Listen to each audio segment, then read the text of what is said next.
Hey, brothers and sisters, we're back. We had a nice vacation time. We spent some time together, and with family, we were refreshed. But I have today a new beginning. This week, we start the book of Colossians, and I have a couple questions for you. Do you consider the heavenly bodies having an influence on you? Well, millions in the United States would say yes, because they consult their horoscopes.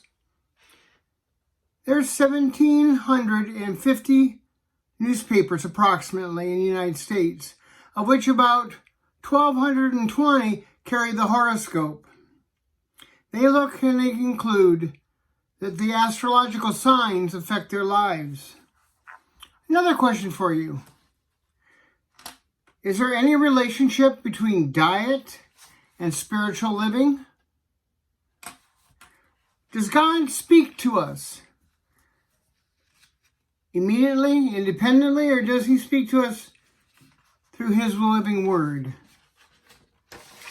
Do Eastern religions have anything to offer those who are Christian? Seems like very contemporary questions, but they're really questions that face Paul in the book of Colossians. He dealt with these very issues, and they're important. And for this reason, today we're going to look at what Paul wrote about 60 AD. In Colossians, Paul addresses the brethren in Colossae. And as we study this book, we're going to see the importance of this epistle. Now, to understand that, we need to first understand the city of Colossae itself. It's 100 miles east of Euphrates in Asia Minor, very close to Hierapolis and Laodicea. Hierapolis was a place known for health, pleasure, and relaxation. Laodicea was a commercial trade center. Yet Colossae was a very simple, basic little town. It was a pagan city. It was a city that had an intermingling of Jews and pagans. In 62 AD, we see that about 1,100 free Jewish people had settled in the area. This helps us to understand some of the problems, both Jewish and pagan, that creeped into the church at Colossae. Now, we don't know exactly when Colossae was established. More than likely, it was not Paul that established the church. For Paul says he did not start or did not see them in person. Rather, he had heard of their faith. It's possible that it was started by Euphrates.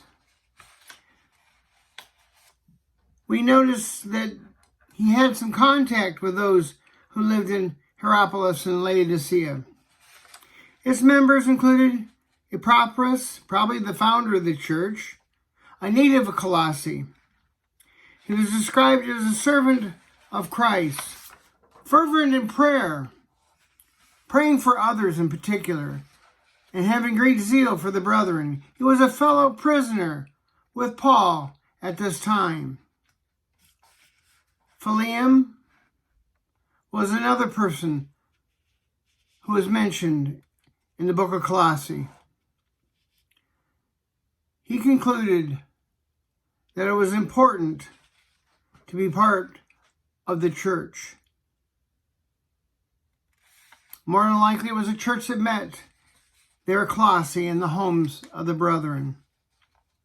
It may have been started by the same family. Philemon, the father, Apphia, the mother, and the son. It's possible that the son served as a preacher of the church. Onias was Philemon's slave who had run away. He was found by Paul in Rome, and there he was converted. He was sent back to Philemon along with a letter to the Colossian church. There was a problem happening in the church at Colossae. Euphrates had brought news to Paul concerning the church of Colossae. For the most part, it was favorable. But in the contents of the letter, Paul also saw there was a twofold peril happening and affecting the church. First off was the danger of falling back into paganism. And included with that was the morality of paganism. There was also what was called the Colossian heresy, which denied the all-sufficiency of Jesus Christ, not only for salvation, but to overcome the temptations of the flesh. This Colossian heresy included false philosophies, which denied the supremacy and the preeminence of Jesus Christ. It involved Judaistic ceremony, which attached special significance to the rite of circumcision, food, regulations, and observing of special days. It also involved angel worship, which would distract from the uniqueness of Christ.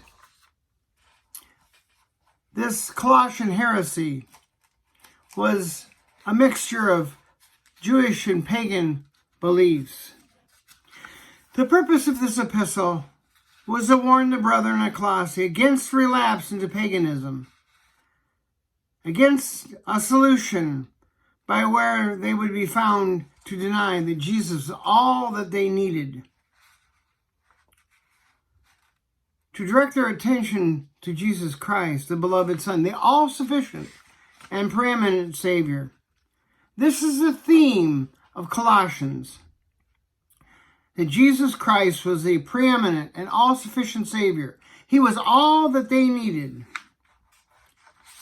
If we were to outline the book of Colossians, we would see first the preeminence emphasized. It was a declaration in the gospel message, in their redemption. It was important in creation. It was seen in the church, in Paul's own ministry. Paul warned them of the danger of becoming involved in empty philosophies, Jewish ceremonialism, and man-made doctrines. The preeminence is our duty to teach the importance of it. And we see in chapters 3 and 4 that it is important as a personal purity in our brotherly relationship with one another, in the daily work that so involved the gospel message, in sharing the good news of Jesus Christ, and serving one another. As we look and we study the book of Colossians, we are going to see that Jesus truly is the way, the truth, and the life. Indeed, he is our all-preeminent, all-sufficient Savior, and our lives accordingly should involve these truths. In our witness, we should be assured and remind ourselves not to relapse. Do not be carried away by false religions or philosophies of men, but rather we should focus on Jesus Christ, our preeminent Savior. As we study this book, we will expand this theme. But in the meantime, I have one question for you. Have you accepted and do you obey Jesus Christ as your all-sufficient Savior? That's truly the need. That's all we need, Jesus Christ. He's everything we ever needed, ever hoped to have, or ever will need, or become. We become Jesus Christ, and when we do, we are Christ to others. We let them see in our lives the all-important, sufficient grace of Jesus. Till we meet again, I wish you God's blessing. I pray for our brothers and sisters that are suffering from COVID-19, and I also want you to be safe. Take care, and may God bless.